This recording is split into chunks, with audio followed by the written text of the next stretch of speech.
감사드리겠습니다.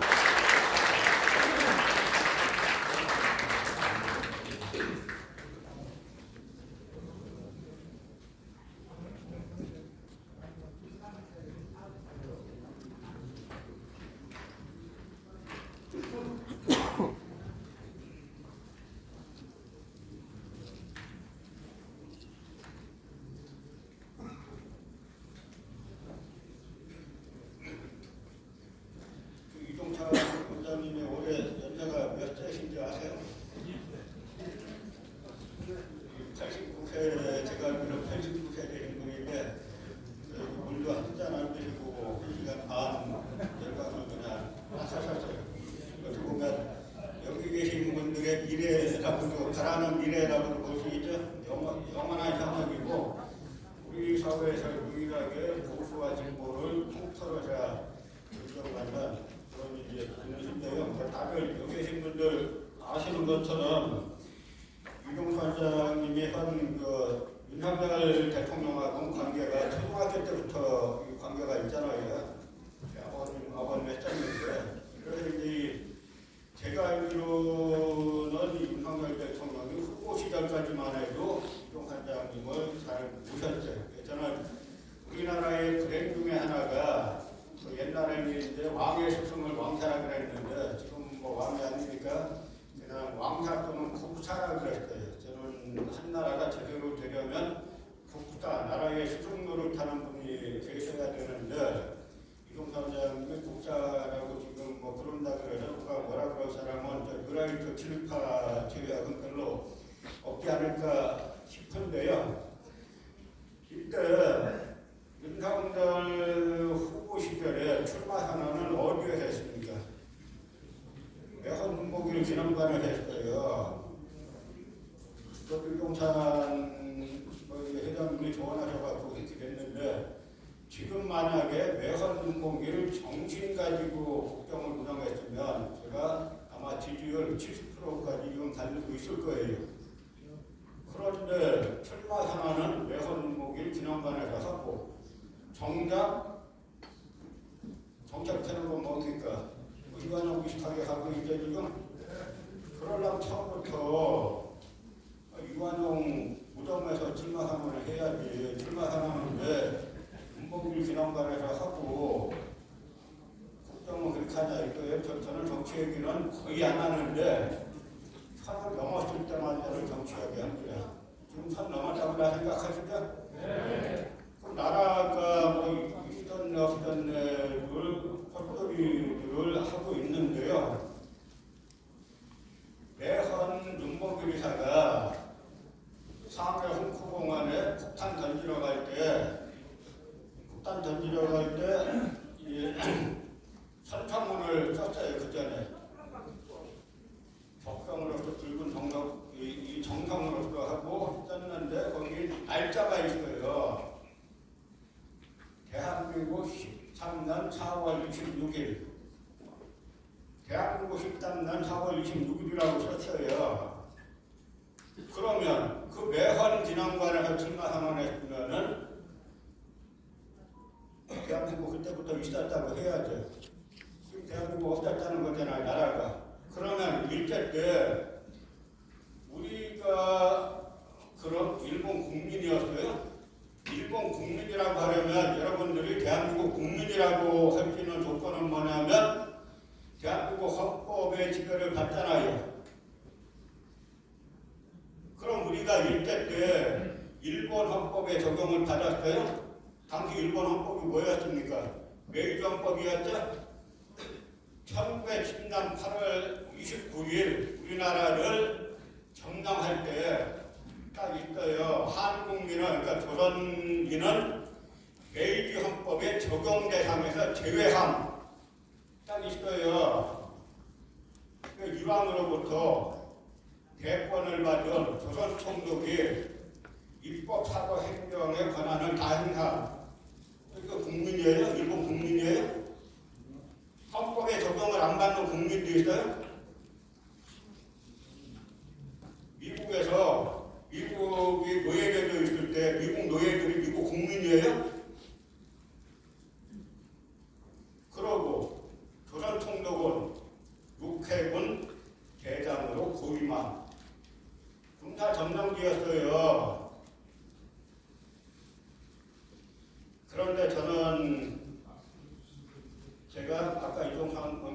말씀대로 우리 역사 하나 지키기 위해서 많은 수모를 겪고 많은 나름대로 순환을 겪었는데요.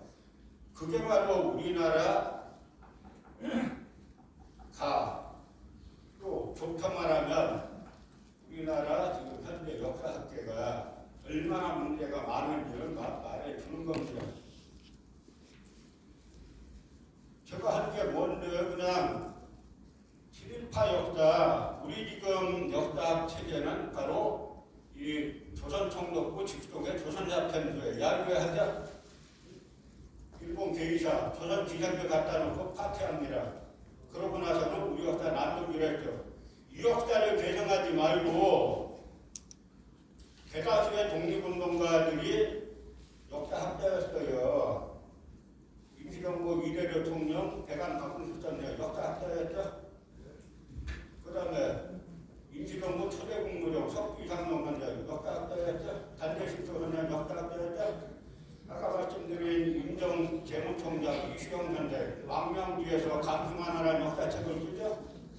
망명지에서 무슨 자료가 있으니까 다 외워갖고 쓰는 거예요. 제가 지금까지 한 거는 바로 이 조선총독부 조선사편소회를 계승하지 말고 독립운동가들의 역사관을 계승하자. 요거 하나 주장하다가 자랑스러운 대한민국 검찰이 저를 기소했잖아요. 기소했더니 자랑스러운 대한민국 법원이 징역 6개월에 집행유예 2년 우여곡절 끝에 고법에서 무죄로 바꾸고 대법에서 무죄 확정되는 바람에 결과적으로는 더 좋아졌지만 이 정신머리들이 이 나라를 조금이라도 책임지는 사람이면은 시민사관 비판했다고 검찰이 기소를 하고 1심판사가 걸 갖다가 또 실형을 때리고 또 검찰은 거기다가 항소를 하는데 항소장에 뭐라고 썼냐면 이런 개전의 정이 전혀 없이 대한민국 검찰을 조선총독부 검찰이라고 비난하는 등 아주 죄질이 안 좋으니까 반드시 실형당해야 된다. 그게 나라예요? 프랑스에서 나치 역사관을 비판했다고 프랑스 검찰이 그 역사자를 기소하면 어떻게 되겠어요?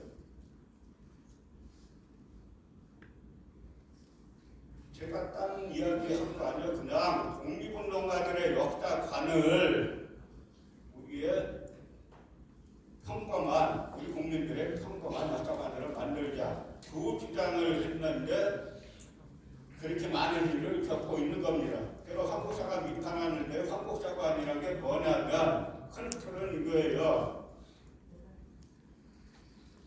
일본 민족이란 건 고조선 시대 일본에서 야요이 시대라고 부르는데 그때부터 우리 민족들이 건너가다가 시작하는 겁니다.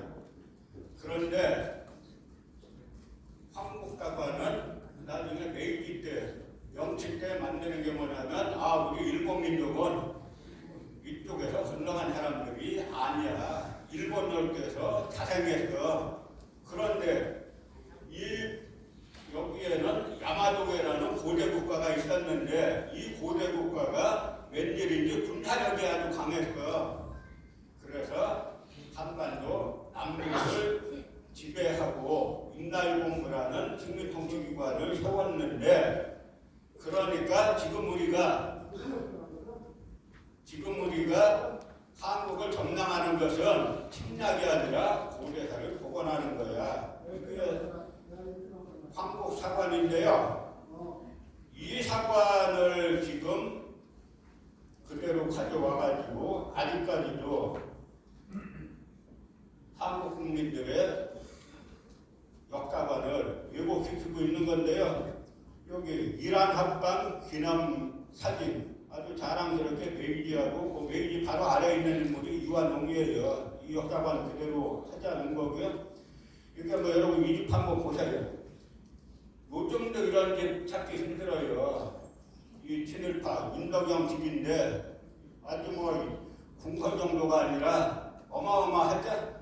나라 팔아먹은 대가. 이 집안은 순종의 이제 황후였던 윤씨의 백부고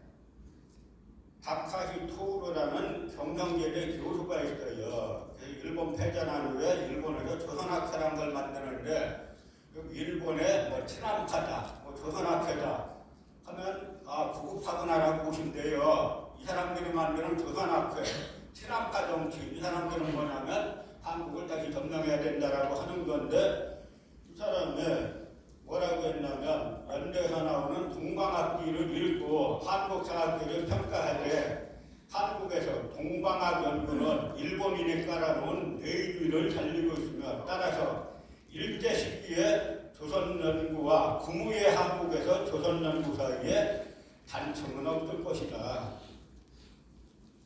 해방 이후 역사학이나 일제 때 역사학이나 똑같다는 이야기예요. 이게 제가 왜 식민사 비판하다가 재판까지 끌려가는지 이해가 가시죠? 이 상황이 바뀌었습니까? 전혀 안 바뀌었어요. 그래서 이 성삼대 국장이라는 분이 있었는데 노무현 정부 때 일본의 국사예고 역사예고 하니까 노무현 정부에서 일본 역사예고 개책반을 만들어가지고 교육부 국장 출신이에요. 그래서 이 성삼대 국장이 일본을 갔더니 일본 학자나 언론인들이 자기한테 이런 말을 하더라는 거예요. 우리가 조선 식민 통치하기 위해서 역사 조작했다, 식민사했다. 근데 당신들 해방되면 우리가 조작한 역사를 갖다가 없애버릴 줄 알았더니 니네가 계속 유지하고 있지 않냐. 우리 비판하기 전에 니네 먼저 돌아봐라. 맞는 말이죠? 지금은 여기에서 그나마 우리나라 역사학자들은 어떻게 하냐면 총론으로는 식민사학을 비판하고 본론에 들어가면 서론에서 비판하고 본론에 들어가면 식민사학을 계속 반복하는 그 형태를 취하죠. 그 사람들 말을 정확하게 하니까 보통 사람들이 그거 찾아보기 힘들어요. 뭔 말하는 건지. 그러니까 그 속내를 정확히 말해주는 이런 같은 학자를 죽여야 자기네가 산다. 그래서 싸움이 제로성 게임이 된 건데요. 요즘 누라이트들은 그거 넘어갔죠? 반일 종족주의 읽어보셔도 조금 못 봐요. 우리 민족은 무조건 폄하하고 일본 민족은 무조건 찬양하는 책인데 그런 책의 공동 저자인 김남년이라는 사람, 낙광대 경제연구소 이영훈하고 반일 종족주의를 쓴 사람이 지금 장관급인 한국학종합연구원 원장으로 가 있잖아요. 이게 나라예요? 이게 정부예요?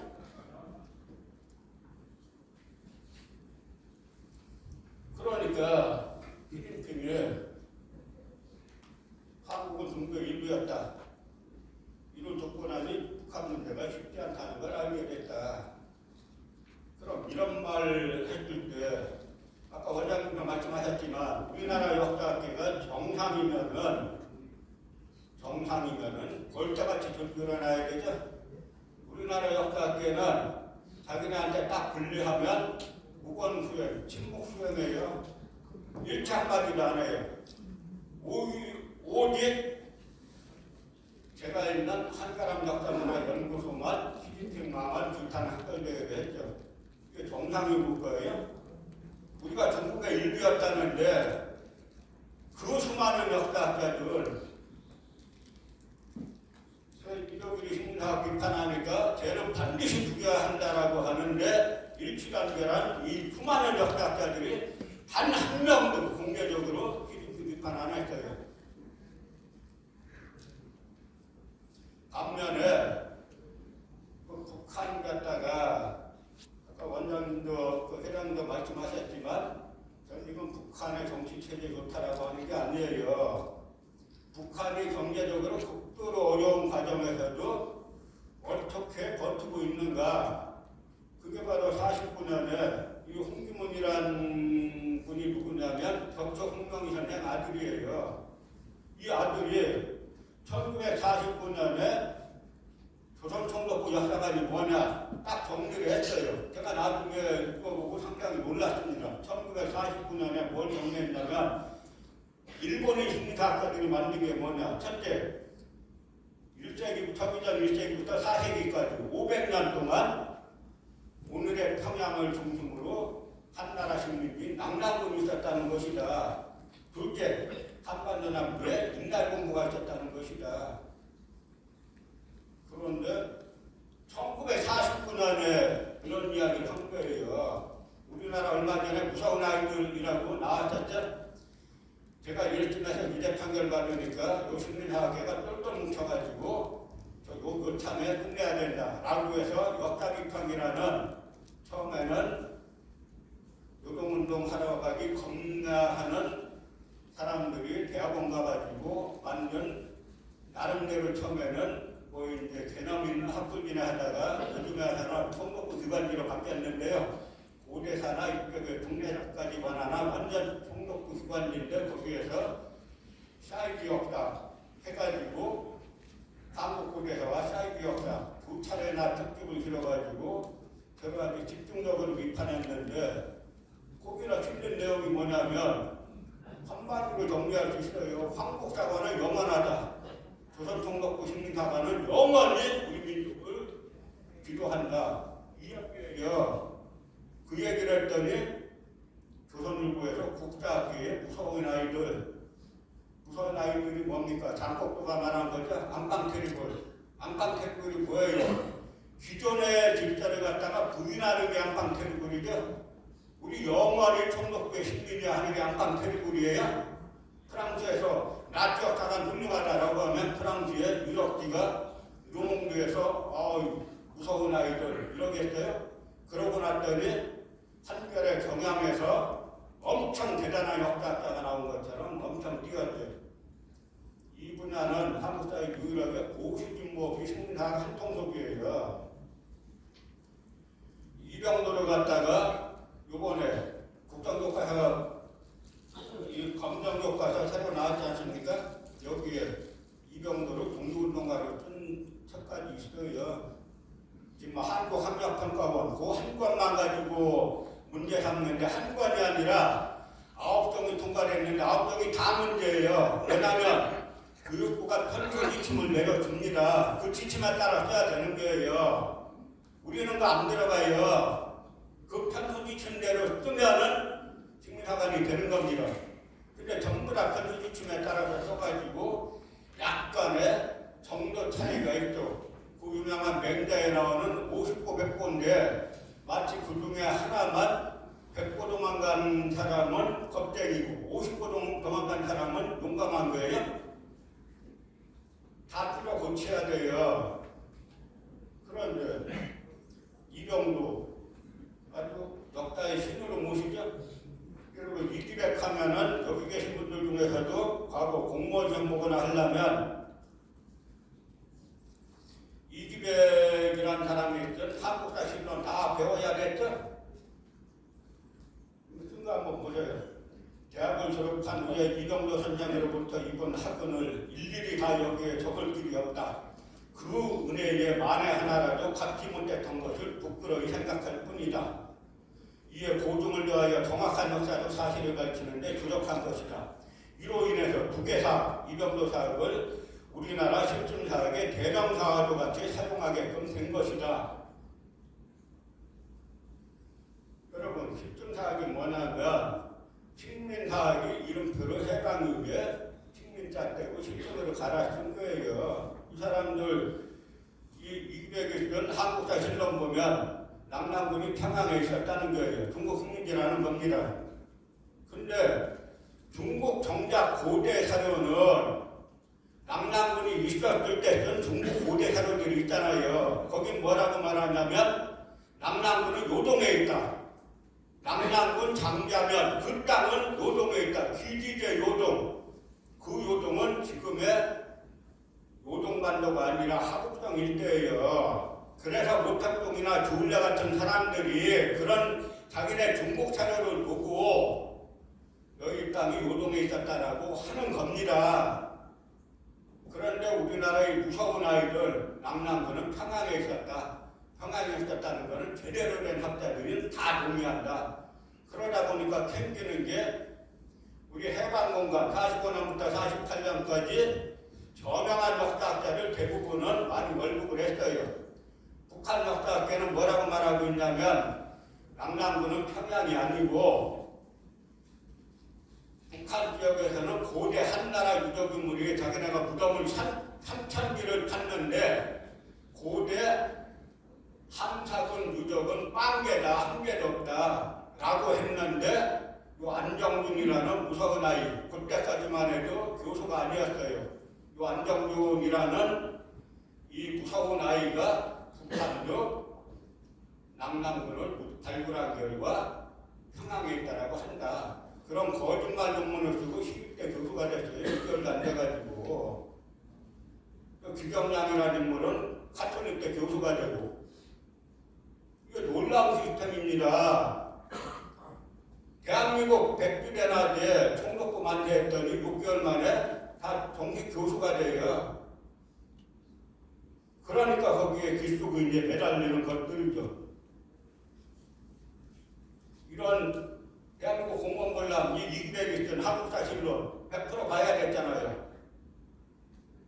또 여기에 이병도 못지않게 신석호가 한 술도 뜨는데 이 이병도는 서울대학교 국사학과에서 역사학계에 장학하고 이 문교부 장관까지 하죠. 허정과돈회 갔대. 그때 허정과돈회가 망한 거예요. 학생들이 피를 흘려가며 4.19 혁명을 일으켰을 때는 친일잔재 수청하라는 거지 친일파를 갖다 장관치라는 거였어요. 이 신석호는 고려대학교 국사학과를 장학하고 그 다음에 국사생산위원회를 만들죠. 그런데 국사생산위원회에서 1990년에 국사생산위원회 사라는 책을 냈는데 거기에 제일 뒤에다가 재직기관, 자기네 국사생산위원회 간부 재직기관을 써놨는데 이 신석호에서 뭐라고 써놨냐면 재직기관이 1929년부터 1965년까지 이렇게 써놨어요. 대한민국 국사생산위원회에서 1990년에 자기네 국사생산위원회 사를 쓰면서 신석호 재직기간이 1929년이라는 거예요. 그건 뭡니까? 조선자폐부회가 자기네 전신이라는 거죠. 그랬더니 한국 진보사학계에 대단하다고 하는 이 강남길 교수가 제가 강남길 교수 비판하는 게 자기 말이에요. 뭐라고 했냐면 역사가의 시간이라는 자기 자서전에서 이런 지도교수 신석호를 만나지 않았다면 아마 학문 생활을 하기 어려웠을 것이라는 생각이다. 이 같은 은하님들의 교육자로서의 청정과 학자로서의 폭넓은 학문관이 뒷받침되어 역사학 연구자로서의 길을 걸을 수 있었다고 생각하면 그 같은 뜻높은 뒷받침에 부응할 만한 결과가 되었는지 자상하지 않을 수 없다. 그러니까 이제 역사비평이라는 잡지가 왜 총독부 기관지가 됐고 하는지 여러분 다 닿죠 이제? 제가 만든 말 아니에요. 이분 2010년에 전 자기 자서전 그대로 옮겨온 거예요. 그러면 한국에서 어떤 저명한 진보 정치가가 나는 유한영 선생님을 만나지 않았으면은 국회의원도 못됐을 것이고 뭐도 못됐을 것이고 나는 유한영 선생님의 뜻높은 정치관에 부응하는 정치가로서의 삶을 살았는지 자랑하지 않을 수 없다. 다른 말입니까? 동북아 시절이란 이사장 김도영 이 사람은 나라 돈 47억을 가지고 동북아 역사 지도를 만들었는데 이거 딱 북한 땅 다 중국에 넘겨주고 다 눈 뜨고 볼 수 없는 지도 책인데요. 결정적으로 뭘 했냐면 독도 안 그려왔어요. 그래서 저희가 문제제기 해가지고 이 독도 문제 가지고 논란이 일었어요. 그래서 다시 그려오라고 기회를 주었어요. 근데 그 당시 그 동북아 역사재단 이사장 한 분이 저한테 한 말이 그 다시 그려오라고 하는 기간 동안에 그 책임자를 불러다가 대한민국 국민 세금으로 그리는 거면은 독도는 그려와야 할 거 아니냐. 안 그려왔어요. 그런데 조사도 시간 줬는데도 그 지도에 역사학자 80명이 들어가서 한 거예요. 처음에는 교환대 교수가 실수입니다 그랬어요. 80명의 역사학자가 지도 이렇게 보면서 독도가 왜 이게 실수겠어요? 그러면 실수면은 다시 그거 앉았을 때 그려와야죠. 안 그려와요. 여러분한테 그 사람들 쓴 논문, 독도에 관해서 쓴 논문 보면 여기 이해할 건 별로 많지 않아요. 아주 교묘하게 써가지고. 근데 지도는 독도가 우리 땅이면 우리 땅 뜻을 해야 되잖아요.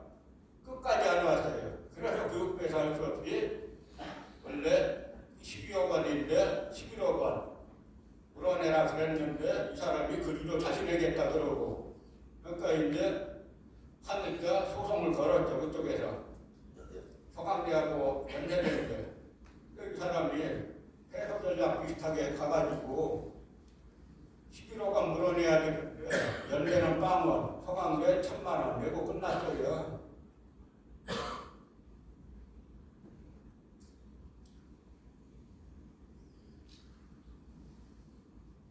이 김영구 교수가 저를 이제 명예훼손으로 고소를 했더니 자랑스러운 대한민국 검찰이 이 김영구 교수 편을 들어서 저를 기소한 건데요.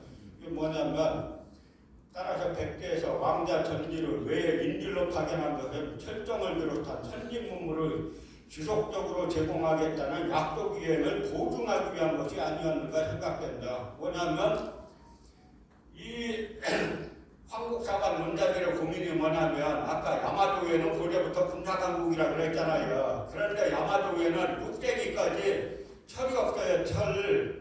제철 기술이 없어요. 고대에 제철 기술이 없다는 것은 국가가 아니란 이야기예요. 근데 이 사람들 머릿속에 불가능이 없어요. 왜냐? 백제에서 철을 갖다 바쳤다 이거예요. 철을 바치는데 그냥 바친 게 아니라 철을 지속적으로 바치겠다는 보증으로 백제의 공주들, 왕자들을 야마도에 인질로 보내고 왕자들을 인질로 보내가지고 저희가 철을 지속적으로 바치겠습니다 했다는 이야기예요. 이거 제정신으로 쓸 수 있는 이야기예요. 지금으로 보면 어떻게 됩니까? 아프리카에 어떤 작은 나라 하나가 있는데 미국이나 중국이나 러시아에서 우리 핵무기 갖다 바칠게요. 계속 바치겠다는 보증수표로 부통령을 인질로 보냈죠. 이랬단 이야기예요. 이걸 버젓이 있었는데 이 사람이 동북아 역사재단 또 이사죠. 정말 보세요. 자기가 나의 유학자금 일본이 지금까지 6만 5천 명의 국유학생을 유치했습니다. 이건 세계에서 가장 좋은 장학금이에요. 한 달에 우리도 200만 원씩 주고 등록금 전액 면제입니다. 이것을 연구생이나 석사이나 박사 3단까지 줍니다. 여러분들 분발해서 일본 문고성 유학생이 되면 가서 그 돈이면 저는 그 돈 가지고 결혼을 해서 애들 두라고 네 식구가 생활하면서 박사 과정까지 마칠 수 있었어요. 어떻든 이처럼 이렇게 한 사람들이 6만 5천 명이라고 한번 상상을 해보세요. 놀라운 일이죠? 대한민국 검찰은 이 사람을 대변했어요. 이런 검찰에 기소권, 수사권 다 줘야 돼요?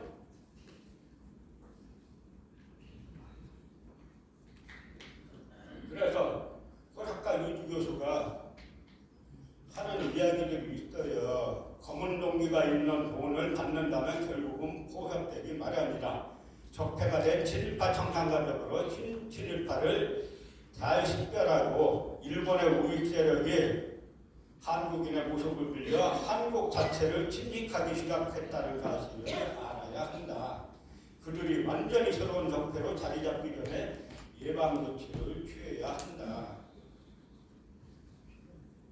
제가 이 대중강연 한 20년 넘는데 현실 정치 얘기 한 적 별로 없어요. 지금은 이 상황이기 때문에 선을 넘어서 이 나라가 과연 존속할 수 있겠는가 라는 위기의식을 가지고 있으니까 이동 선장님 진보 인사예요? 이동 선장님 보수 인사의 애국 보수. 그런데 이동 선장님이 내일모레가 바로 구순이신데 이분이 너무나 절박하니까 나오셔가지고 물도 안 먹고 만드시고 1시간만 말씀하시잖아요. 이 나라가 어디로 가야 되는 건가를 말씀하시는 거죠. 아까 유 교수가 한 말이 있어요. 친일파 교수들 일본 한번 방학 때 갔다 오면은 보통 2억 정도 가져오는 거 쉽다는 거예요.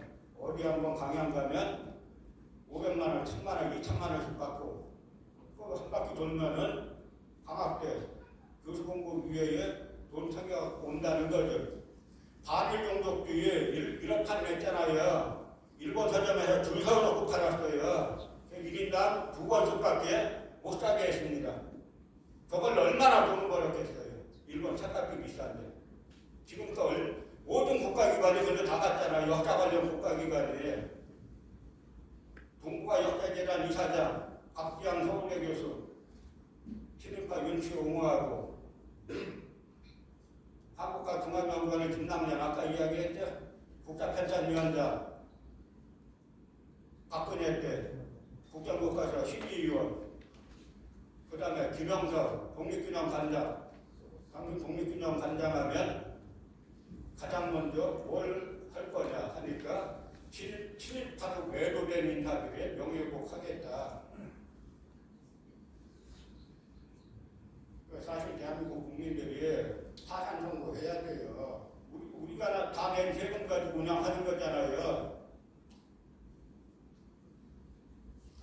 그래서 아까 말씀드린 대로 이 야마도회가 다시 와가지고 다 점령했는데 나락동 가지고 그 국비 24억을 가지고 있던 전라도 천남사에서 전라도도 고대부터 노인의 식민지다 라고 써놨다가 역사시민운동가들이 나서갖고 크게 반발해서 겨우 중단을 했고, 그 다음에 저 사람들은 여기에 나와 있는 전방후원문, 한반도에 전방후원문이 있으면 일본 무덤 중에는 앞은 사각형이고 뒤는 원형이고 물을 두른 무덤들이 있어요. 그걸 갖다 전방후원문이라고 하는데 일본에 많죠. 일본에 10,000개가 넘죠. 그게 여기 몇 개 있다고 일본 땅이라는 야마도의 식민지라는 거예요. 그런데 처음에 일본에서 한국에도 보니까 전방후원문이 있다라고 하니까 일본이 발칵 뒤집혔어요. 그럼 전방후원문의 기원은 한국이란 말 아니냐? 당연히 한국이죠. 근데 제가 놀란 건 북한의 조이승이라는 학자가 벌써 20년도 전에 쓴 책에서 전방후원문이라는 건 조선 고유의 묘대다. 우리 무덤은 나 사각형 아니면 원형 아니냐. 그 무덤 앞에 재단을 놓잖아요. 그 일본의 가야계 백제계 사람들이 건너가가지고 일본의 현지인들에게 위세를 보이기 위해서 무덤을 통합해가지고 전방후원문을 만들고 그 앞에 재단을 짠 조선 고유의 묘대다. 그러니까 아닌 게 아니라 이게 일본 큐슈 구마모토에 있는 에다 후나야마 고군이라고요. 일본에서 국보급의 고군인데 여기 팠더니 전부 다 100개의 유적유물이 나와요. 일본에서는 절대 이 고분 발굴 허가를 안 내줍니다. 시간 됐으니까 다음 기회에 제가 그 기회 있으면 조금 여러분들 앞으로 다음 주 월요일에 강의 있는 거 아시죠? 다음 주 월요일, 그 다음 주 목요일도 꼭 오시고요. 그때 제가 자세하게 이제 말씀을 드릴 거고요. 일본은 발굴을 하려면 누구의 허가를 받아야 되냐면 일왕실을 관할하는 행정관서가 어디예요? 국내성이죠? 국내성의 허가권이 있어요. 근데 절대 발굴허가 안 내줘요. 일본에서 자기네가 가장 크다고 자랑하는 게 인덕능이라는 건데 일본의 인덕왕, 인덕천왕능이라는 거죠. 그거 원래 고증된 게 아니라 메이지 때 다 능력참고전하는 책을 갖고 돌아다니면 다 찍은 거예요. 정확하다면은 일본에 예를 들어서 150명의 일왕들이 있는데 그럼 이 고군이 왕정급 고군이 150개 넘으면 안 되잖아요. 그렇지 많아요. 다 갖고 찍은 거예요. 근데 그 인덕 전학릉이 가장 크다는 건데 한 바퀴 빙 돌아보면은 4km가 돼요. 저도 한번 이 일본의 오사카 근처 사카이시라는 곳에 있는데 제가 그래 가가지고 한번 한 바퀴 쭉 돌아본 적이 있어요. 그런데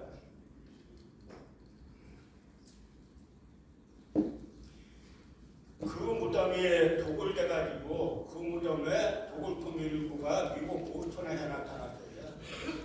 어느 나라 것 같아요. 백제고. 그래서 일본사라는 거는 일본의 4세기 무렵에 휴스나 이쪽 지역에 유적음을 발굴해보면 대부분 가야 거예요. 그 다음에 5세기 이후에 유적음을 발굴해보면 대부분 백제 겁니다. 그래서 백제계가 그 처음에 야마도회라는 나라는 이 큐슈 남부 미야자키라는 곳에서 출발하는데 그 야마도회 식도의 발탁지라 그래 일본에서도 거기에 나온 철모와 저 경상북도 고령 대가야가 있었다는 경상북도 고령에서 나온 철모하고 토구하고 똑같이 생겼어요. 그러다 이 세력들이 이 오사카 근처 나라로 가면서 백제계로 바뀌는데요. 나라 이름 자체가 나라예요. 여러분 한번 시간 내시면 처음에 한 20몇 년 전에 나라에 한번 딱 도착해봤더니 그냥 여기가 백제네. 가서 보면 느껴요. 일본 사람들이 이 공주 구역 와보면 우리 옛날 조상들이 여기 살았네라는 거 느끼다 그러죠. 왜냐하면 663년에 백강연투 그러니까 신당연합군이 신라당연합군이 한 편이 되고 그 다음에 이 백제 부흥군하고 외서 지원군이 오잖아요. 이들이 한 편이 돼가지고 백강연투를 663년에 치르는데 이때 신당연합군이 이기면서 백제는 비로소 멸망하는데요. 그래서 백제 부흥군의 수도인 주루성이 함락돼요. 그때 일본 서기에는 뭐라고 쓰여져 있냐면 주루성이 함락됐다. 백제라는 이름은 이로써 끊어졌다. 우리 조상들의 무덤이 있는 그곳을 언제 다시 가볼 수 있겠는가 라고 말하면서 야마도의 지배층들이 부둥켜 안고 울었다. 그렇게 나와 있어요. 이 역사를 갖다 거꾸로 바꾸는 게 황국사관인데 황국사관의 악질 변종, 그러니까 황국사관은 대한민국 역사학의 대부분이 고대사학에 100% 추종하고 있고요. 딴 분야는 고대사학계의 총론에서는 황국사관 비판하는 척하고 그 다음에 변론 가면은 황국사관 밀대기고 그 다음에 이 뉴라이트들은 그냥 심리학 비판하는 척도 안 하고 그래 우리 한국 시민이라 어쩌네 이러는 거잖아요. 그 사람들이 지금 역사 관련 국가기관을 100% 다 장악해가지고 그러니까 일본에 지금 신나가지고 아시아판 나토 만들자. 여러분 아시아판 나토 한다시고 자유대가 한국 상복하면 여러분 어떻게 하실 거예요? 그때 갈 거예요. 일본 전략은 바뀐 게 없어요. 일본은 뭐냐면 야마가토 아리토모라는 일본 대장이 있어요. 조스본 출신인데요. 야마구치 번 출신인데 이토 히로부미도 거기 출신이에요. 그래서 이토는 행정기관을 장악하고 야마가토 아리토모는 이 군부를 장악했는데 이들이 만든 생명산 유익선이라는 게 있어요. 일본의 생명산 유익선. 우리가 생각할 때는 일본의 생명산 하면 일본 열도 같죠? 그게 아니에요. 우리 한반도가 생명선이에요. 자기네 거라는 거죠. 그리고 만주가 자기네 이익선이라는 거예요. 그거 안 바뀌어서 일본 자유대 있죠. 그러니까 지금 새로운 나토 만들겠다고 하는 건데 그 나토군 들어오는 순간 예전에 동학농민혁명 때 일본군 진주한 거하고 100% 똑같은 게 되는 겁니다. 그거 되면 그 다음에 부지하나도 뻔한 상황이 벌어지는 거예요. 반드시 그 사태를 막아야 되겠다는 거고요. 그걸 막으려면 먼저 정신무장이 돼야 됩니다. 우리나라 정신 너무 썩었어요. 특히 지식인들. 저 서울대라는 데서 예전에 이광수에 그걸 봤더니 자기네 이광수가 경상계에 다닌 걸 몰랐는데 그러니까 이광수가 경상계에 다닌 기록이 있다는 거예요. 빨리 우리 동문으로 넣어야 되겠네. 이광수가 이렇게 자랑스러워요. 그러니 온통 친일파세 향이 돼가지고 이 지식인들부터 그래서 프랑스에서는 이 좌파 레지스탕스들보다도 우파 민족주의 레지스탕스인 드우고린파가 나치를 더 청산했어요. 그럼 불과 4년 중에 받았잖아요. 그런데 아주 특히 가혹하게 처벌한 게 지식인들이에요. 신문기자들 나치 찬양하는 걸 하나 썼지만 다 죽였어요. 지식인들 아주 가혹하게 소통했습니다. 왜냐하면 우리 프랑스가 앞으로도 외국의 식민 지배를 침략을 당할 수는 있다. 그러나 이 식민 지배를 옹호하는 지식인은 나오지 않겠다. 우리는 거꾸로 이 지식인들이 이 누라이트들이 처음에 뿌리가 어디냐면 다 서울대 조사파, 주체사상파들이에요. 그러고 나서는 국가활동을 하다가 자기는 왜 잘못됐냐 하면 뭐 해야 됩니까?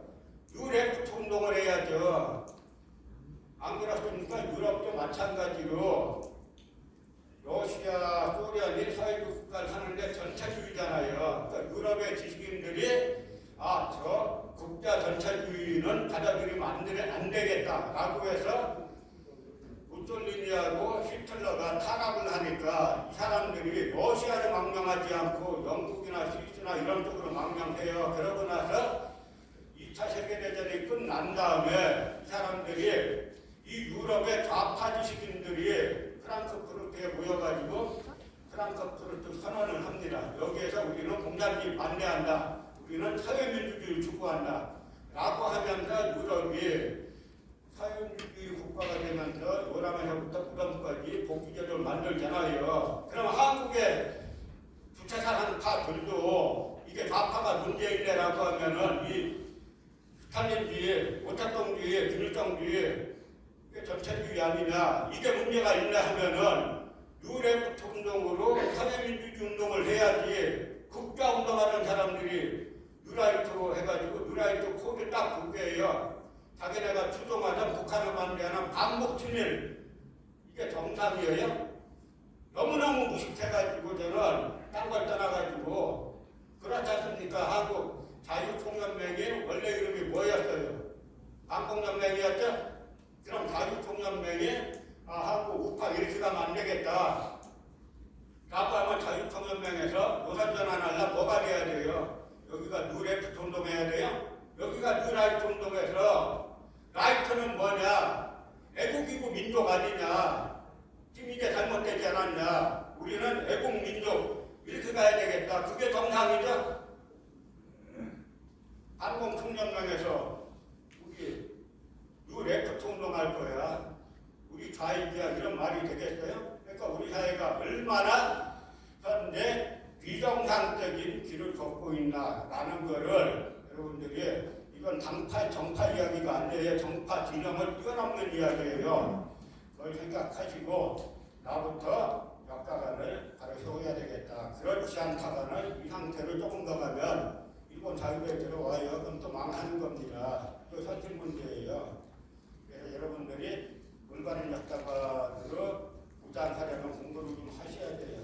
책을 좀 보시고 여러 그런 들으시고 나는 그래서 광복회 서울지구에서 이런 행사를 열어준 게 대단히 고마운 거고요. 다음 주 월요일에는 여러분들이 거의 많이 찾았는데 누구 한 번씩 더 데려오세요. 오셔가지고 여기 꽉 차서 이제는 저쪽 유라이트